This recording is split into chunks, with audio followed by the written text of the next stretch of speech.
Kanchipuram Perumal silks వారి నేటి గీతా శ్లోకం.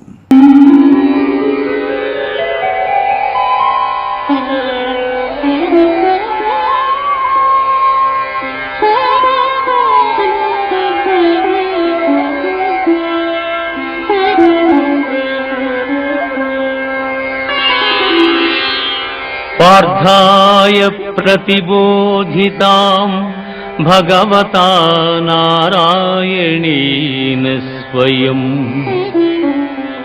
వ్యాసేన గ్రథితాం పురాణమునినా మధ్యే మహాభారతం అద్వైతామృతవర్షిణీం భగవతీం అష్టాదశాధ్యాయినీం అంబా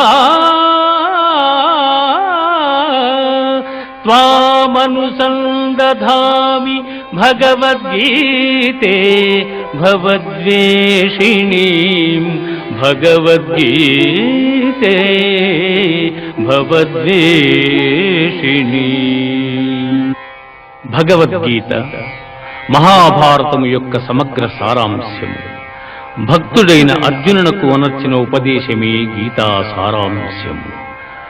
భారత యుద్ధము జరగరాదని సర్వవిధములా భగవానుడు ప్రయత్నించెను. కాని ఆ మహానుభావుని ప్రయత్నములు వ్యర్థములాయన. అటు పిమ్మట శ్రీకృష్ణుడు పార్థునకు సారథి అయి నిలిచెను.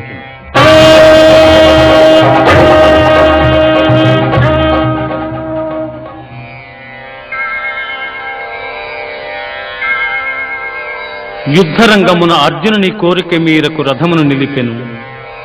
అర్జునుడు ఉభయ సైన్యములలో గల తండ్రులను, గురువులను, మేనమామలను, సోదరులను, మనుమలను, మిత్రులను చూచి హృదయము ద్రవించి